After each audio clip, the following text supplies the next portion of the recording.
മൂകം കരോതി വാചാലം പങ്കും ലംഘയത്തെ ഗിരിം യത്കൃപാതമഹം വന്ദേ പരമാനന്ദമാധവം. ഇന്ന് വിഷ്ണു സഹസ്രനാമത്തിലെ 79-ാമത്തെ ശ്ലോകത്തിൻ്റെ അർത്ഥം പറയാം. ശ്ലോകം: സുവർണവർണോ ഹേമാങ്കോ വരാംഗശ്ചന്ദനാംഗദീ വീരഃ വിഷമശൂന്യ കൃതാശീരചലശ്ചല. സുവർണവർണഃ എന്ന് ആദ്യത്തെ നാമം. സുവർണവർണ, സുവർണം പോലെയുള്ളതായ വർണ്ണം ഉള്ളവൻ എന്ന്. അതായത് ഇവിടെ മഹാവിഷ്ണു എന്നുള്ള സങ്കല്പമല്ല ഇതിൽ സഹസ്രനാമത്തിൽ മുഴുവനെ. അതിൽ ഉപരിയായിട്ട് ത്രിമൂർത്തികൾക്ക് ഉപരിയായിട്ടുള്ള പരമാത്മാവിനെ ആണ് പറയണത് എന്നുള്ളത് കൊണ്ട്, അതല്ലാതെ കണ്ട് ഈ ത്രിമൂർത്തികളുടെ വിശേഷണങ്ങളൊക്കെ ഭഗവാന്റെ തന്നെ വിഭൂതികൾ ആയിട്ട് ആണ് എന്നതുകൊണ്ട് അവരുടെയും പറയുന്നുണ്ട്. പക്ഷെ അതിലും ഉപരിയായിട്ടുള്ള ആ പരബ്രഹ്മരൂപത്തിലുള്ളതായ ഭഗവാനെയാണ് സഹസ്രനാമത്തിൽ പ്രധാനമായിട്ട് ഉദ്ദേശിക്കുന്നത്.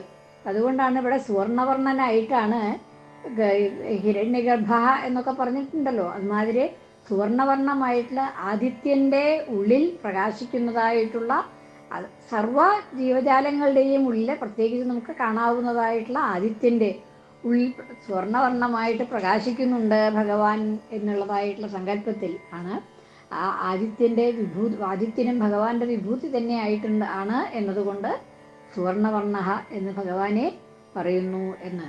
ഹേമാംഗ എന്നുള്ളതും അതും തന്നെയാണ്. ഹേമ രൂപമായിട്ടുള്ള അംഗങ്ങളോട് കൂടിയവൻ. ഹേമം എന്ന് വെച്ചാൽ സ്വർണം തന്നെ. സ്വർണരൂപത്തിലുള്ളതായ അംഗങ്ങളോട് കൂടിയവൻ, അവയവങ്ങളോട് കൂടിയവൻ ഹേമാംഗ എന്ന്. സുവർണവർണ്ണ ഹേമാംഗ. വരാംഗ, വരമായിട്ടുള്ള ശ്രേഷ്ഠങ്ങളായ അംഗങ്ങളോട് കൂടിയവൻ വരാംഗ. വരം ശ്രേഷ്ഠമായിട്ടുള്ളത്, ശ്രേഷ്ഠമായിട്ടുള്ള അംഗങ്ങളോട് കൂടിയവൻ വരാംഗ. സുവർണവർണ്ണ, സുവർണത്തിൻ്റെ വർണ്ണത്തോടു കൂടിയ അംഗങ്ങളോട് കൂടിയവൻ.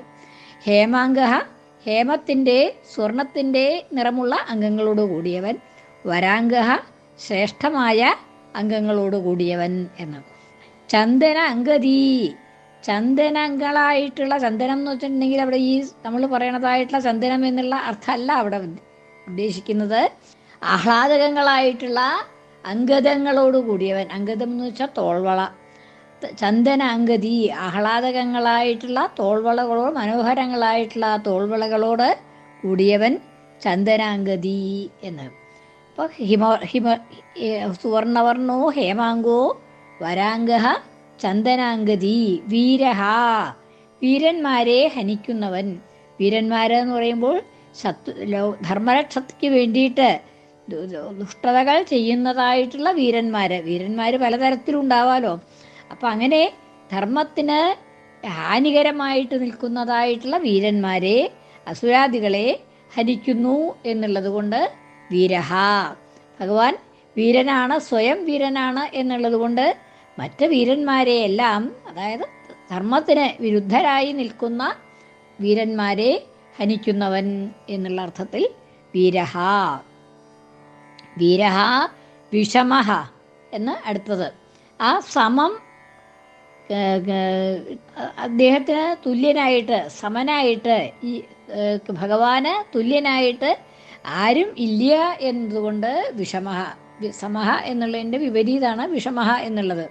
അപ്പം അതായത് സമഹ എന്ന് വെച്ചാൽ സമനായിട്ടുള്ളവൻ എന്ന്. വിഷമഹ എന്നാവുമ്പോൾ സമനായിട്ട് ഇല്ലാത്തവൻ. ഭഗവാന് തുല്യനായിട്ട് ആരും ഇല്ലാത്തത് കൊണ്ട് ഭഗവാൻ വിഷമഹ എന്ന്. ഭഗവാൻ തുല്യനായിട്ട് ആരുമില്ലാത്തത് കൊണ്ട്, അദ്ദേഹത്തിന് തുല്യനായിട്ടല്ല, അദ്ദേഹത്തിൻ്റെ മീതിയായിട്ടും ആരും ഇല്ല. അതുകൊണ്ട് വിഷമഹ എന്നുള്ളതായിട്ടുള്ള നാമധേയം അദ്ദേഹത്തിന്. എല്ലാവരേക്കാൾ വിശിഷ്ടമായ ലക്ഷണങ്ങളോട് കൂടിയവനാണ് അദ്ദേഹം ഭഗവാൻ എന്നതുകൊണ്ട് വിഷമഹ എന്നുള്ളതായ നാമധേയം. ഇനി ശൂന്യഹ. ശൂന്യ എന്ന് വെച്ചാൽ ശൂന്യനെ പോലെയാണ്. അതായത് ഭഗവാന് വിശേഷണങ്ങളൊന്നും ഇല്ലാത്തത് കൊണ്ട്, അതായത് നിർവികൽപ്പൻ ആണ്. ഒരു വിശേഷണവും ഇല്ല. ഭഗവാന്റെ രൂപം ഇന്നതാണ്, ഭഗവാന്റെ ഗുണങ്ങൾ ഇന്നതാണ് എന്ന സാക്ഷാത്തായിട്ടുള്ള ആ നിർവികൽപ്പ സമാധിയിലെത്തുന്നതായിട്ട് സമയത്ത് അവതാരങ്ങളുടെ കാര്യം എടുക്കുമ്പോഴൊന്നുമല്ല. അവതാരങ്ങളൊക്കെ ഭഗവാന്റെ ഗുണങ്ങളെ സ്വീകരിക്കുമ്പോഴുള്ളതായിട്ടുള്ള രൂപഭേദങ്ങളാണ് അവതാരങ്ങളൊക്കെ. അതല്ലാതെ കണ്ട് രൂപങ്ങളെ ഒന്നും സ്വീകരിക്കാതെ കണ്ട് നിർവികൽപ്പനായിട്ടിരിക്കുന്ന നിർഗുണനായിരിക്കുന്ന ഭഗവാന് അവിടെ വിശേഷങ്ങളൊന്നും ഇല്ലാത്തത് കൊണ്ട് അദ്ദേഹം വിശേഷണങ്ങളൊന്നും ഇല്ല. ഇപ്പം ശൂന്യനെ പോലെയാണ്. അതായത് സച്ചിദാനന്ദ സ്വരൂപൻ എന്ന് പറഞ്ഞാലും ആ സച്ചിദാനന്ദ സ്വരൂപൻ എന്ന് പറയുമ്പോൾ നമുക്ക് എങ്ങനെയാണ് ഭഗവാനെ പറ്റിയിട്ട് ആലോചിക്കുക? ഒന്നും ആലോചിക്കാനില്ല. ആ ഒരു ഭഗവാൻ ഉണ്ട് എന്നല്ലാതെ കണ്ട് ഇന്ന വിശേഷണങ്ങളെ കൊണ്ട് ഭഗവാനെ പറയാൻ പറ്റാത്തത് കൊണ്ട് ഭഗവാൻ ശൂന്യനെ പോലെ വർത്തിക്കുന്നു എന്നതുകൊണ്ട് ശൂന്യ എന്നുള്ളതായ നാമധേയം എന്ന് ശൂന്യ. അത് കഴിഞ്ഞ് ഘൃതാശീഹി, ഘൃതമായ ആശിസ്സുകളോട് കൂടിയവൻ, ഇടതടവില്ലാതെ ഒഴുകുന്നതായിട്ടുള്ള പ്രവഹിക്കുന്നതായിട്ടുള്ള ആശിസ്സുകളോട് കൂടിയവൻ ഘൃതാശീഹി. ഭഗവാൻ എല്ലാവരെയും ആശംസിക്കുമ്പോൾ ആശീർവദിക്കുമ്പോൾ ആ ആശീർവാദത്തിന് ഭക്തന്മാരെ ആശീർവദിക്കുന്നതിന് യാതൊരു നിയന്ത്രണവും ഇല്ല എന്നതുകൊണ്ട് ഭഗവാൻ ഘൃതാശീഹി. അചലഹ എന്ന് അടുത്തത് അചലഹ, ആ തൻ്റെ സ്വാഭാവികമായിട്ടുള്ള രൂപത്തിൽ നിന്ന് ചലിക്കുന്നില്ല.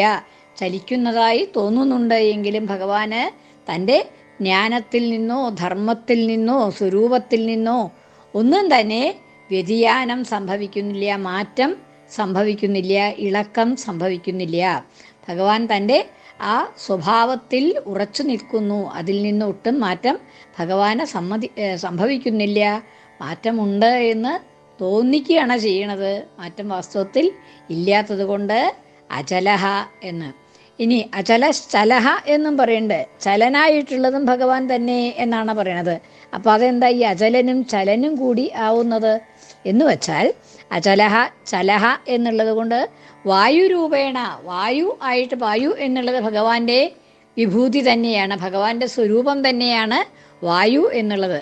ആ വായു എന്നുള്ളതായിട്ടുള്ള സ്വരൂപത്തെ സ്വീകരിക്കുമ്പോൾ ഭഗവാൻ ചലനാണ്, ചലിക്കുന്നവനാണ്, ചലന സ്വഭാവം ഉള്ളവനാണ്. സാക്ഷാൽ ഭഗവാന് ചലനമില്ലെങ്കിലും വായു എന്നുള്ളതായിട്ടുള്ള വായുവാത്മകവനായിട്ട് മാറുമ്പോൾ ഭഗവാൻ ചലനം ഉണ്ട് എന്നുള്ളത് കൊണ്ട് ചലഹ എന്നുള്ളതായിട്ടുള്ള വിശേഷണം ഭഗവാന് സിദ്ധിച്ചു എന്നാണ്.